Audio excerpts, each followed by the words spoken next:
കാലത്ത് ഇത് മൊത്തം ഫേസ് എല്ലാം കവർ ചെയ്തൊരു അതുമല്ല, പണ്ട് കാലത്ത് മെഷീൻ ഭയങ്കര സൗണ്ടായിരുന്നു. സൗണ്ട് അത് ഞാൻ ഓർക്കുന്നുണ്ട്. പക്ഷെ ഇപ്പൊ അതൊന്നുമല്ല, സൈലൻസ് ആണ്. ലൈക്ക് കുഴപ്പമില്ല, അപ്പൊ അടുത്ത് കിടക്കുന്ന ആൾക്കും ഡിസ്റ്റർബൻസ് ഒന്നുമില്ല. മറ്റേ നമ്മളിങ്ങനെ വെച്ച ഒരു ഭയങ്കര ഞാൻ ഓർക്കുന്നുണ്ട്, പേഷ്യൻസ് ഒക്കെ വരുമ്പോൾ ഇങ്ങനെ ഫുള്ള് വെച്ചിട്ട് ഇങ്ങനെ ഭയങ്കര സൗണ്ട് ആയിരുന്നു. പിന്നെ എനിക്ക് തോന്നുന്നു ഇപ്പൊ ഒത്തിരി അഡ്വാൻസ്ഡ് ആയി. ഇൻസ്പയർ അല്ലെങ്കിൽ വേറെ ടൈപ്പിലുള്ള മെഷീൻസ്.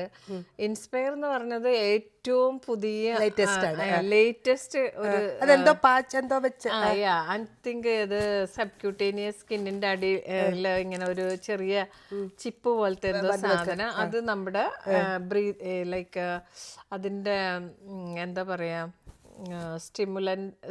സ്റ്റിമുലേറ്റ് ചെയ്യുന്നത് നമ്മുടെ ബ്രീത്തിങ്ങിനെ ഹെൽപ്പ് ചെയ്യുന്ന തരത്തിലുള്ളത്. അപ്പം നമുക്ക് ബ്രീത്തിങ് ഡിസ്റ്റർബ്ഡ് ആകാത്ത തരത്തിലുള്ള.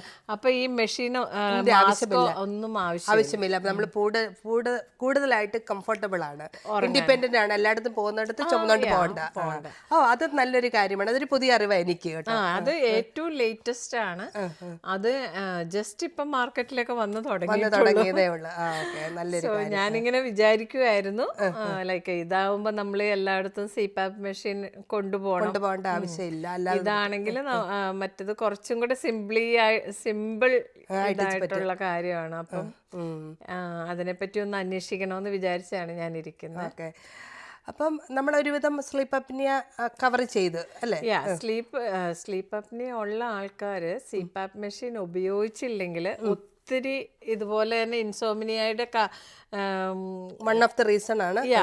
പിന്നെ ഇൻസോമിനിയ കൊണ്ടുള്ള എന്തെല്ലാം, അതുകൊണ്ട് നല്ല ഉറക്കം കിട്ടാത്തപ്പം എന്തെല്ലാമാണ് നമ്മളെ ഫിസിക്കൽ മെന്റലി ഇമോഷണലി സംഭവിക്കുന്ന, അതെല്ലാം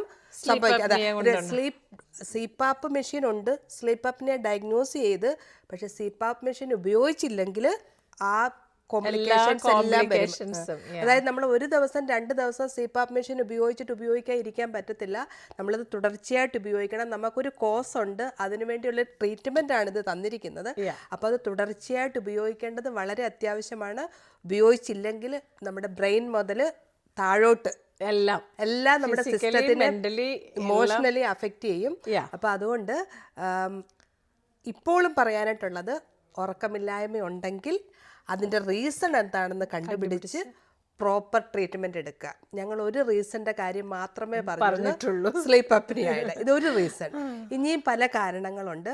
ഇനി നിങ്ങൾക്ക് ഈ ടോപ്പിക്കിനെ പറ്റി എന്തെങ്കിലും സംശയങ്ങളുണ്ടെങ്കിൽ ചോദിക്കുക.